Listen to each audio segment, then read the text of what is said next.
मी अभिनेत्री अपूर्वा सोनार, सावित्री शक्तीपीठचे राज्याध्यक्ष आहे, संस्थापक अध्यक्ष माननीय दशरथ कुलधरण सर आणि माझ्या सर्व सावित्रीच्या लेकींना माझा जय ज्योती जय सावित्री। मैत्रिणींनो, उन्हाळ्यातील सदरमध्ये माझा दुसरा पदार्थ म्हणजे कैरीची। काल आपण आमटी शिकवली, आज मी आमरस शिकवते।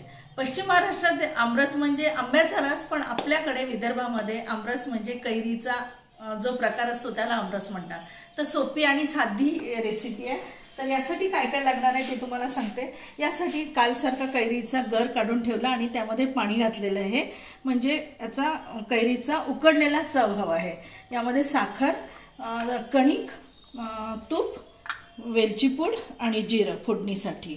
तर आपण सर्वप्रथम यामध्ये थोडी कणिक घालायची। काल आपण बेसन घातलेलं होतं, पण यामध्ये कणिक घालायची, थोडी कणिक किंवा तांदळाचं पीठही चालेल।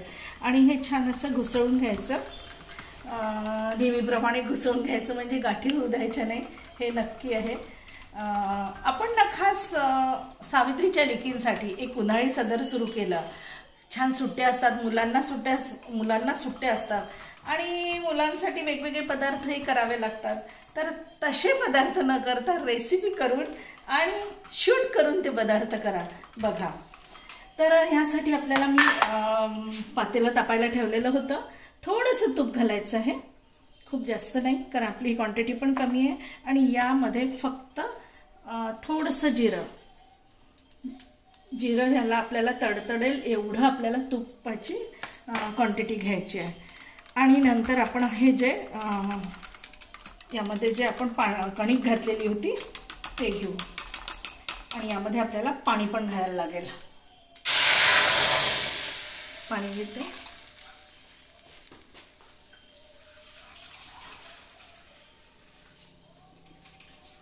पाणी आपल्याला थोडंच घालायचं आहे, कारण आपल्याला साखर घालायची आहे त्यामध्ये।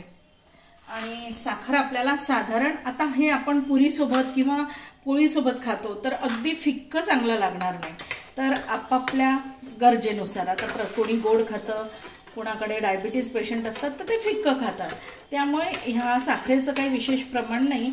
आपल्या घरात जसं गोड लागेल तसं घ्यायचं। आणि हा पातळ नको खूप, कारण हा पोळीला किंवा पुरीला लागायला हवा, तर त्यानुसार याची घट्ट किंवा पातळ किती करायचं हे आपल्याला ठरवायचं आहे। आणि ह्यासाठी सुगंध यावा आणि छान चव यावी म्हणून वेलचीची पूड घालायची।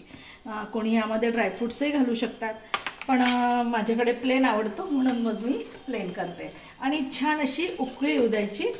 इतका सोपा आणि साधा पदार्थ आहे आणि स्वीट डिश म्हणूनही वापरता येते। छान कोणी बाहेरून आल्यावर थंड थंड आमरस पण छान लागतो, जसा वाटेल तसा हा खाता येतो। तर आपण आता बाउलमध्ये काढू आणि तुम्हाला दाखवते।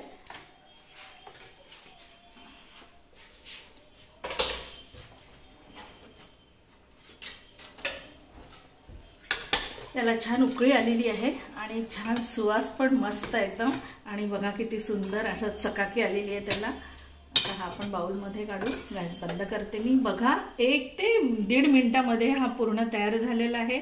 साखर विरघळली आणि सुंदर असा आमरस झालेला आहे।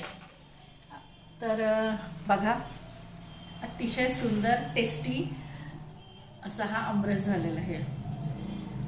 तर नेहमीप्रमाणे सबस्क्राईब करा, लाईक करा, कमेंट करा आणि नवनवीन रेसिपीसाठी पुन्हा तयार राहा। धन्यवाद।